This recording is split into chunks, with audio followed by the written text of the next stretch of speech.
Setelah saya sadar, kok kenapa ini begini? Istri saya telepon temennya yang Indigo. Dia melalui telepon, terus dia minta fotoin dong sama videoin.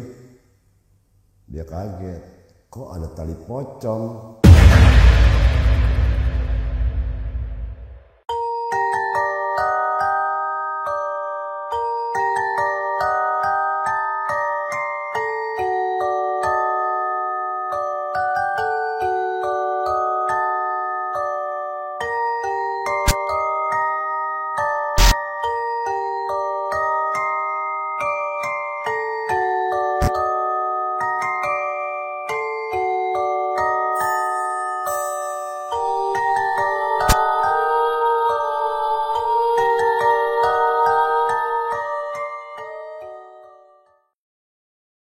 Kalau Betul. denger-denger nih Mas Asep nih mendalami dunia spiritual juga. Betul, itu ya itu sebenarnya nggak sengaja ya. Jadi Jadi awal mulanya nih gimana nih Iya. ceritanya nih? teman saya, tetangga saya ini dia adik kakak beradik ini dia kejawen. Nah saya lebih dekat ke adiknya. Adiknya itu ada 4, tapi ada satu yang paling tinggi lah saya katakan.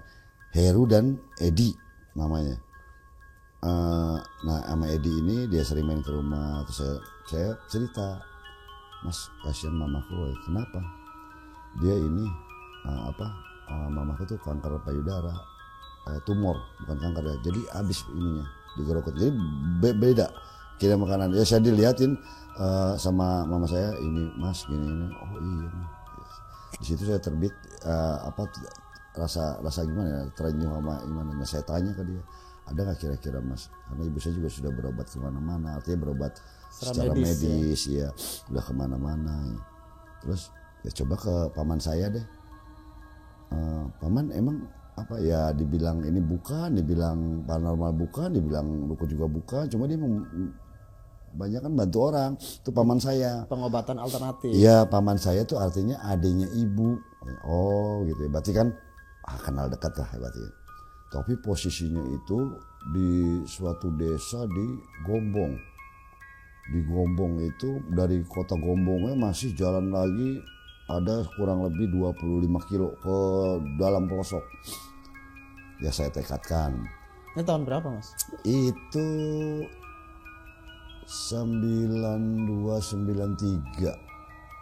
Iya 9293. 92. Ya 93. 93 lah, 93 94 bukan 92. Kan 92 saya baru pindah kuliah lagi. Saya 93 94. Ya akhirnya saya berdua teman saya itu memutuskan untuk berangkat ke Gombong. Saya lupa harinya apa. Pokoknya saya berangkat dari Lebak Bulus. Jam kurang lebih sorean lah, jam 4-an. Kebetulan saya punya teman di Lebak Bulus itu, ada teman. Terus teman itu yang menitipkan ke yang megang Lebak Bulus lah. Saya bayar ke dia. Naik bis Damri. Kalau nggak salah tujuannya bukan ke Gombong, tapi kalau salah ke Jogja. Dulu terminal masih di Lebak Bulus ya? Ya betul, masih besar kok dia yang sekarang jadi LRT itu Iya. itu terminalnya. Nah saya dititipin. Jadi ada kejadian lucu. Ketika dititipin gitu, begitu berhenti di rest area di daerah mana lupa saya itu. Makan kan? Itu dicariin kita sama supir sama kondektur. Mana yang tadi sama Pak ini? Oh iya saya Pak, ayo udah kita makan. Gak tahu kita makan apa. Kita makan sama supir sama itu. Itu makanan udah numpuk banyak. Teman saya yang kadang enak dipikirnya bayar, dia pikir bayar. Saya juga pikiran, udah bayar nggak apa-apa lah. Pertama dia ambil apa sambal, karena dia pikir bayar. Iya. Kan kalau di yang ruangan supir kan. Iya, padahal kan free kan ya. Cuma kita juga belum nggak tahu kan. Saya bilang, apa sambal? Udah nggak apa-apa, patungan aja. Oh siap-siap ya, dia ambil makan. Kok ada rokok ada apa. Wah enak bener. Udah makan, begitu kita main, udah ayo nih, enggak jatah supir sama kondektur. Waduh, alhamdulillah. Seneng. Iya. Ayo perjalanan, tibalah saya di Gomong tuh jam 3, antara jam setengah 4, jam 3 ke atas lah, setengah pagi ya. Karena terminal kan belum kali, kita masih nyambung lagi dari terminal Gomong tuh masih ke arah Karanganyar ke Bumen. Iya. Terminal belum buka. Nah, saya mampir dulu lah di warung. Saya mampir di warung. Saya dengan sotowannya bilangnya, mendoan 3 Bu ya. Oh anjir, ya dibikinin. Begitu datang tuh mendoannya 1 piring lebarnya. Kaget ya. Iya. Nah, Ya, dipikirnya mendoan yang betul, kecil-kecil ya. kayak gorengan biasa yang lah gede gitu. ukurannya. Iya. Ini 1 lembar gede mendoan, seumur-umur saya baru tahu namanya mendoan di situ. Wah, tapi memang luar biasa enak. Rasanya mantap. Iya. Saat kita tunggu sampai jam setengah 6 baru ada mulai kendaraan umum, baru kita naik lagi kita turun di namanya Pasar Kemit, baru masuk ke dalam lagi tuh ada 12 kiloan masuk ke dalam. Itu kita berjalan kaki, tapi karena pagi kita nyantai sambil berjalan nggak terasa.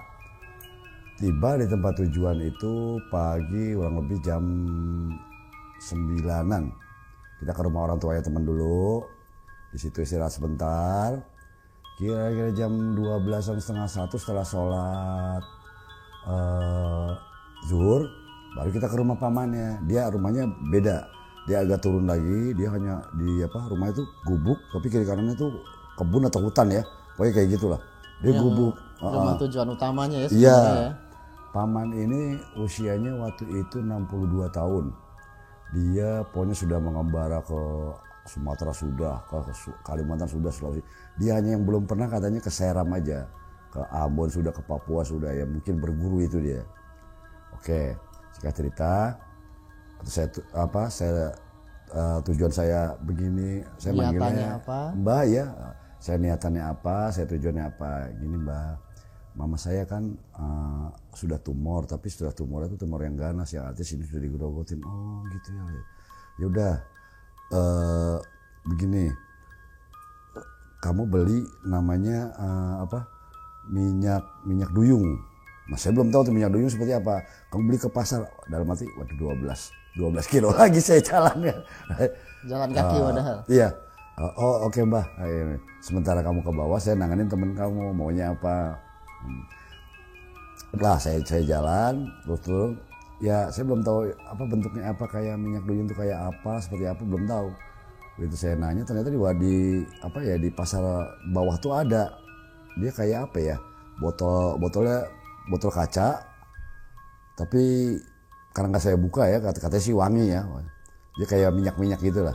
Udah saya beli, saya bawa kembali. Sampai di sana teman saya udah ketawa-ketawa aja. Kenapa? Biasa, udah dikasih. Oh ya udah. Udah ditanganin nih temennya. Saya belum tanya nih lebih lanjut, dia apa ya ininya, dikasih apa, dia apa ya. Udah saya kasih minyaknya. Dia ambil namanya tuh Breeze. Breeze itu apa ya? Pomade ya, atau pomade kan tempatnya Breeze tapi yang udah kosong. Dia Breeze. Terus dia keluar, dia keliling rumahnya itu, gubuknya lah, bukan rumah sih kalau saya bilang gubuk lah. Tapi dia tinggal di situ, dia keliling gubuk, dia ambil daun-daun sekelilingnya, dimasukin ke dalam. Itu daun apa aja atau ada? Ya saya nggak tahu. Jadi macam-macam. Ada daun yang agak lebar, daun yang agak tipis. Punya sekeliling rumah. Di sekeliling rumah. Iya, di sekeliling rumah. Kenapa saya tahu sekeliling rumah? Karena saya lihatin dia muter rumahnya. Nggak lama-lama dia balik lagi udah situ. Nah dia masukin tempat namanya itu pomade itu. Sama minyak ini dicampurin, diaduk-aduk. Dia baca apa ya, entahlah apa ya. Ditutup, terus dia bilang ini buat diboreh. Diboreh itu diolesin. Nah itu buat diboreh ini mama kamu. Nah, terus dia ambil lagi botol air mineral tapi yang 1,5 liter, isi air. Sama itu juga dibacain lagi. Nah kalau ini buat diminum. Oh iya, makasih. Ya saya ala kadarnya saya kasih inilah uang lelahnya dia, walaupun dia bilang nggak apa-apa udah.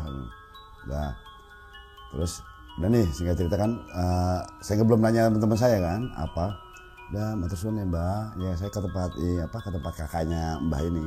Ya sudah itu saya menuju ke rumah orang tua teman saya. Ya jaraknya kurang lebih ada sekiloan lah dari rumah si Mbah itu ke rumah kakaknya. Nah, baru setelah di situ saya tanya, lu tadi dikasih namanya itu Yanto teman saya. Tok dikasih apa Tok? Ini gue dikasih batu. Weh, buat apa nih? Ya kata sih buat ya kayak pengasihan gitu. Oh ya udah. Terus pantangannya? Ya 5M biasa. Apa tuh? Madon, main, minum, madat, apalagi ya saya lupa. Oh, itu. 5M yang pantangannya. Saya tahu dia tukang minum. Ya lumayan kuat dia tukang minumnya. Ya walaupun minum apapun dia tukang minum. Nah, ya singkat cerita saya pulang ke Jakarta kembali. Terus saya temuin ibu saya kasih, alhamdulillah mama percaya, artinya percaya, oh iya mas terima kasih ini jauh-jauh kamu bantuin mama gini-gini, udah diborehin lah setiap malam, terus diminum sampai habis. Ini kalau udah habis gimana? Ya udah nggak apa-apa mah, ntar kalau misalnya ini ada rezeki aku balik lagi ke sana. Nah nggak berapa lama, kira-kira nggak sampai seminggu teman saya datang, kenapa? Itu cincin gue hilang. Kenapa lu ketinggalan? Gimana? Enggak, gue lupa kapan lalu gue minum. Yang namanya gue ini nggak tahu tuh batunya hilang aja katanya. Ya lu sudah ketahuan pantangan itu kan berat. Harusnya lu jangan di inilah. Jangan dilanggar ya tuh. Ya udahlah kalau kejadian gitu mau apa lagi? Ya sayang banget dia bilang. Padahal udah ada tuh yang mau kata dia. Dia cerita seperti itu, ada mau ya dia. Oh gitu. Ya udah ntar lain kali aja lah. Sana lagi. Terus kapan suatu saat, ya pokoknya mama dalam proses itulah, gitu terus. Itu kalau nggak salah mama sudah agak membaik tuh, tidak sering ngeluh, tidak sering sakitan dan hati sudah membaik lah. Saya lihat dari proses ini lihat kok. Terus begitu saya berapa bulan lebih kok, dari 6 bulan lebih apa ya, saya balik ke sana lagi. Emang pengen dia sowan terima kasih sama ini, silaturahmi. Saya ke sana lagi, cuma saya sendiri karena adiknya temen tuh yang di sana lagi ada di sana, ya udah saya main ke sana kalian. Nah begitu saya ke ini, terus saya ke tempat Mbah, saya ceritain, alhamdulillah Mbah ini apa sudah membaik ini. Iya sayang teman kamu nih batunya di tempat Mbah. Balik batunya. Iya. Demi Allah. Saya ngeliat dengan mata bahasa ini Mbah ini sampai kaget. Iya di sini lagi. Sayang kali dia apa sih. Jadi karena melanggar pantangan tadi ya. Betul. Balik lagi deh. Ya sudahlah, tapi mau diapain lah, emang ya susah sih kalau emang udah sudah dikasih tahu masih ini aja. Udah alhamdulillah kalau mama kamu lebih ini. Sekarang gimana lanjut? Udah jalanin aja dulu karena belum habis itu, artinya masih ada ini. Dan minumnya pun bukan yang minumnya itu hanya satu sloki ya, tutupnya apa? Aqua itulah. Tutup botol mineral itulah. Dia minum. Jadi ya agak lama. Nah, saya ke rumah, akhirnya saya balik lagi ke rumah teman. Di atas itu rumah ibunya. Nah, di situ ketika itu mau satu suro. Saya sama dia gini, yuk kita ke makam ini. Ternyata yang begitu saya tulisin ternyata Syekh Baribin. Baru tahu saya. Jadi saya lupa dulu dia bilang siapa gitu, tapi begitu saya terusin, oh tempatnya ini makamnya Syekh Baribin. Oh diajak ke salah satu makam. Iya, tapi saya waktu itu dikasih tuhnya lupa ya. Ini siapa? Pokoknya dia ininya siapa ya? Dia bilang Sentot Alibasya. Atas Sentot Alibasya itu kan ininya Pangeran Diponegoro ya. Dia ada makamnya di atas ini. Oh oke.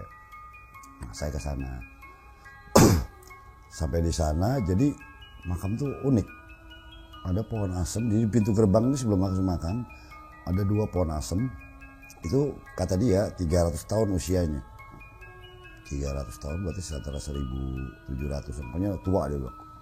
Dan itu apa, bentuk pohon asem itu unik, apa kayak dililit ular. Kiri kanan, dua-duanya gitu ya, pintu gerbangnya gitu. Nah saya masuk. Jadi kita berdoa di sini yuk gini-gini.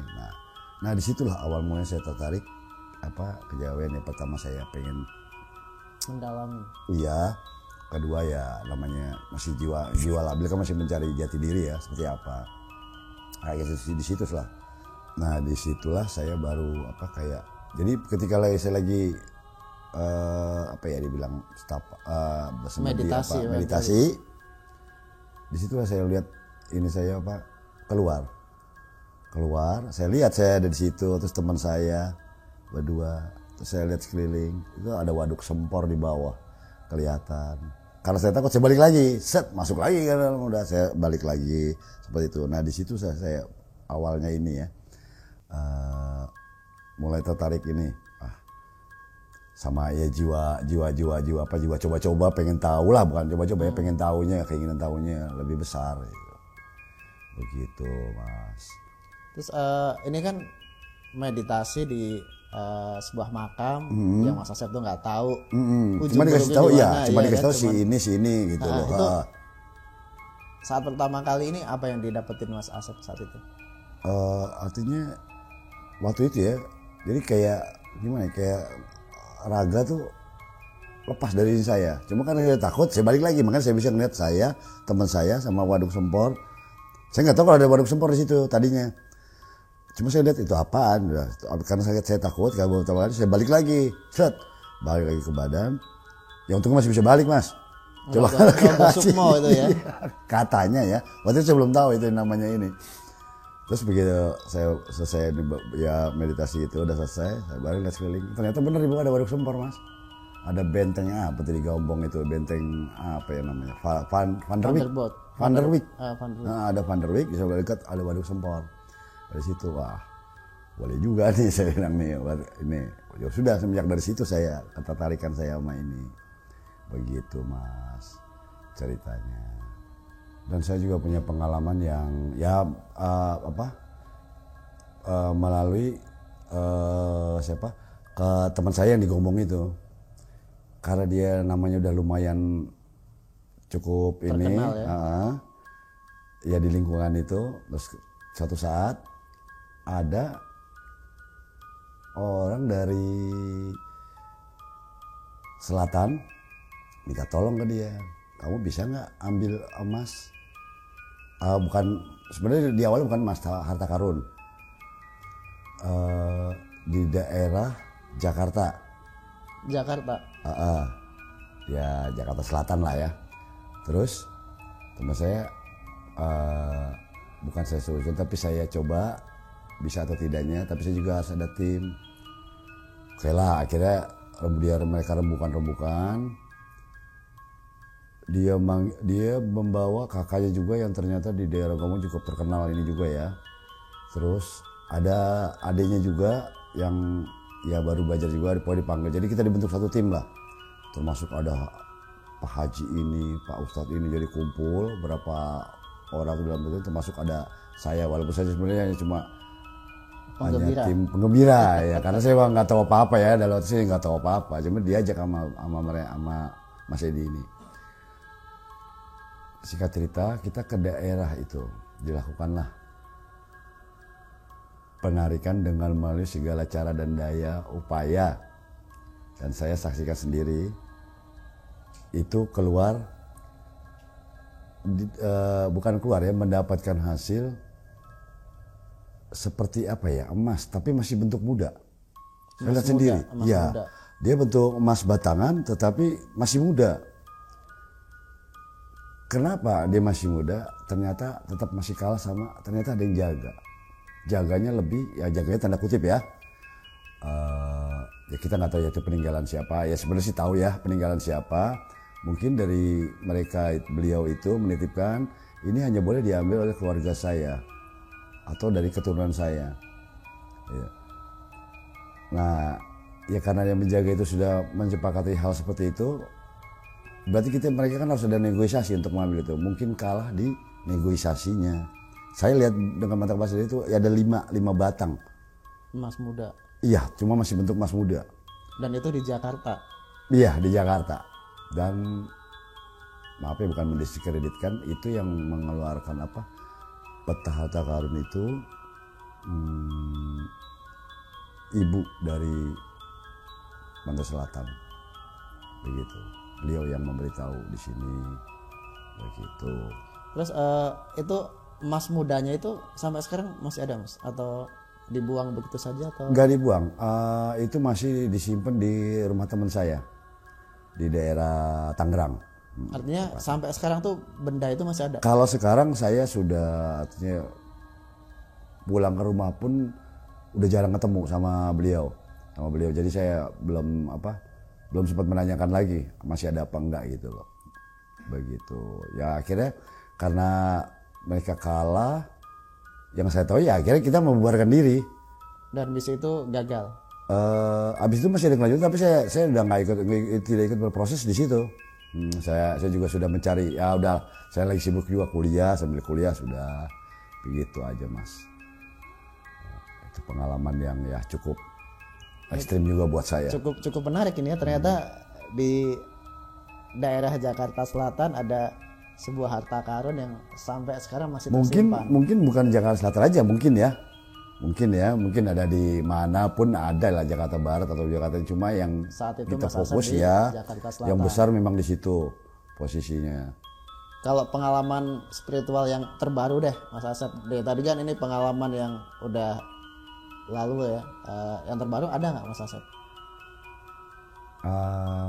Ada terakhir itu, jadi saya ada di ajak kawan saya. Jadi saya membangkitkan juga rasa ingin tahu leluhur saya lebih jauh, dan kalau pengalaman terbaru ya saya ambil hikmahnya, dan ya sebenarnya ini pahit ya. Jadi antara percaya nggak percaya, saya tahun 2024 Lebaran tahun lalu ya, saya survei lokasi, saya mau buka inilah tempat usaha tempat makan di daerah Jogja. Membuat usaha ayam tulang lunak dan pecel lele. Oke. Saya dengan niat semangat 45 lah ya, namanya ekspansi kita. Dalam waktu sebulan tuh saya mencari tempat, lokasi mana yang cocok. Akhirnya ketemulah di daerah Selokan Mataram. Saya buka usaha pelan-pelan, buka sedikit-sedikit. Lalu pokoknya menata benar-benar, saya dekor sendiri, saya ini sendiri. Nah di tahun 2024 tahun lalu saya mencoba usaha kuliner di Yogyakarta, dan tepatnya itu di Selokan Mataram. Saya membuka dengan penuh semangat, pokoknya gairah untuk awal yang baru lah saya ingin memulai hidup baru, usaha di Jogja. Singkat cerita, saya jualan tuh ini ya ayam geprek, ayam tulang lunak dan pecel lele beserta minuman ya ala Warmindo, tapi saya nggak mau pakai nama itu ya. Terus saya mencoba untuk buka kuliner di Jogja, ekspansi lah, mencoba ya. Prospeknya bagus. Saya jual tuh ayam tulang lunak pecel lele. Dari hari ke hari bagus, ini ya, prospeknya, omsetnya bagus. Bulan pertama, kedua ada peningkatan. Betul. Mas. Sampai ketika bulan keempat, pas anak sekolah libur, kan seharusnya kalau Jogja itu ketika anak sekolah libur banyak wisatawan datang kan. Saya masih belum ngeh. Saya Magicom baru semua ya. Saya tuh ada menu namanya nasi uduk dan nasi biasa. Ambil sepuasnya. Istri saya yang masak. Jadi bukan saya aja ya, ada istri saya dan anak saya. Istri saya yang masak. Nggak sampai sehari. Kenapa ini kok berair? Terus yang satu lagi, kenapa ini basi? Dua-duanya loh. Padahal alat masaknya baru. Baru, seharusnya kalau memang baru dia kepanasan. Panasan dong harusnya. Karena memang dibuka tuh panas, seharusnya kering. Tapi ini kenapa berair? Ini kenapa basi? kita nggak ada pikiran macam-macam ya. Oh, aduh, apa ini wattnya rendah, apa kadang voltase ya. Dah, saya pikir seperti itu. Masak lagi. Hari kedua begitu juga. Saya masih pikir. Terus dari hari Jumat, Sabtu, Minggu, Senin. Ini yang biasanya dari Jumat itu kan udah hari long weekend ya. Iya, long weekend. Rame ya kan. Itu online aja saya tuh biasanya minimal 300. 300 Online ya, transaksi. bukan yang offline ya. Itu 300 minimal ya. 300, 300 ke atas ya. Ini begitu Jumat kok tidak ada sama sekali bunyi. Hari Sabtu juga seperti itu, Minggu seperti itu, saya curiga. Baru mulai sadar mulainya. Iya, baru mulai karena saya niatnya tulus ya berdagang ya. Dan saya nggak punya kemampuan yang bisa tahu ini ada apa. Cuma kita hanya positive thinking. Tapi udah mulai sadar bahwa Iya. ada sesuatu yang nggak beres. Betul. Setelah saya sadar, kok kenapa ini begini? Istri saya telepon lah temennya yang Indigo. Dia melalui telepon, terus dia minta fotoin dong sama videoin. Dia kaget, kok ada tali pocong? Saya emosi dengarnya, di mana tali pocongnya sini? Gua gali. Oh mas, maaf mas, itu goib, bukan ini. Waduh, saya langsung plak. Saya udah lemas badan. Aduh, siapa ini orang? Ya udah, akhirnya besoknya saya ke daerah Kaliurang, menanyakan masih ada sedulur lah, menanyakan ini kenapa. Ternyata lebih parah dari itu. Tetapi dia tidak mau ngasih tahu, dia hanya mengasih penangkalnya. Dikasihlah saya air begini. Sama suruh air beras dibacakan Al-Fatihah 3 kali. Oke, saya pulang sampai di tempat pagi-pagi 3 kali nyuci beras. Ya udah saya lakukan seperti itu. Alhamdulillah lancar. Begitu habis, itu kan botol itu hanya botol yang tanggung, air mineral yang tanggung. Begitu habis, saya jalan biasa lagi. Gak tahu begitu lagi, jebret. Kejadian lagi. Iya, kejadian lagi. Wah, saya akhirnya ini terus nanya lagi, kenapa? Ternyata disiram tanah kuburan. Ampun, saya begitu ini ya. Jadi selain ada tali pocong Iya, goib, itu ada katanya tanah tali kuburan pocong itu juga. adanya di sudut. Cuma di sudut kalau di pojok di luar, di depan pagar itu di pojok di sebelah kiri. Ya saya masih pengen saya gali kan, cuma kan secara goib nggak akan ketemu kalau nggak Nggak bisa dicari dengan dilihat goib dengan juga. mata telanjang biasa. Iya. Nah ternyata disiram tanah, itu saya lemes. Yang tadinya saya nggak percaya, masa sih tanah kuburan, cuma percaya nggak percaya ya. Tetapi seseorang yang pernah berbisnis itu tidak akan percaya kalau belum terjun ke dunia bisnis yang nanti akan seperti itu. Kita tidak tahu saingan kita siapa, lawan kita siapa, teman kita siapa. Itu di deretan saya itu dagang tidak ada yang sama, nggak ada yang sama. Kiri Jepang, ke kanan nasi goreng, ke sana angkringan, ke sana lagi udah beda lagi. Toba, masakan ini Toba. Siapa gitu ya. Cuma akhirnya saya karena saking udah down, udahlah saya nggak mau cari siapa ininya siapa, dan juga saya tidak akan balas. Kalau saya balas sama aja saya, ya kan, sama aja dengan mereka yang mengirim. Ya akhirnya dengan berat hati saya pulang dulu untuk menenangkan diri. Akhirnya saya nyerah. Sampai sekarang ya udah saya tutup seperti itu. Jadi bisnis kuliner itu nggak dilanjutin sama Nggak dilanjutkan. Nah, belum waktunya, habis waktunya juga. Sebenarnya masih ada. Padahal masih bulan. kontrak ya. Betul. Tempatnya ya. Iya. Itu mas. Dari awal yang prospeknya bagus sebenarnya ya. Iya. Dari omsetnya, dari ini ada kenaikan. Tapi gara-gara ada orang jahil. Ya jahat sih sebenarnya, bukan Jahat, jahil. bukan Ya. jahil, betul. Karena saya juga pernah itu ternyata semua memang rata-rata memakai seperti itu. Tetapi kenapa? Mereka hanya untuk buat diri sendiri. Penglaris. Artinya penglaris buat diri sendiri, tidak merugikan yang lain. Sebelahnya apa sih? Tidak ada, saya lihat ya. Begitu mas. Mas Asep, sebelum kita tutup episode kali ini, boleh sedikit pesan-pesannya buat kawan alur. Kalau dari spiritual saya terus terang ya, saya mengalami apa ya, dari meditasi ini saya lebih tenang, bisa ya alhamdulillah lebih mengurangi emosi yang meledak-ledak. Lebih bisa mengontrol ya. Betul. Terus kalau dari dunia usaha ya kita jangan berpolos-polos ria. Dunia bisnis itu kejam.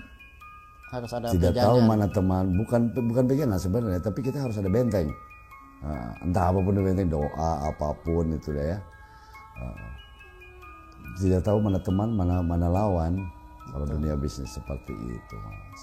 Oke, terima kasih Mas Asep sudah berbagi pengalaman mistis, pengalaman spiritual buat kawan-kawan alur. Semoga ini bisa diambil hikmahnya. Terima kasih buat kawan-kawan alur yang sudah menyaksikan episode kali ini. Buat kawan alur yang belum subscribe, silahkan di subscribe dulu. Follow juga sosial media kita, ada di Facebook, Instagram, dan juga TikTok. Sekian, wassalamualaikum warahmatullahi wabarakatuh. Waalaikumsalam warahmatullahi wabarakatuh. Terima kasih.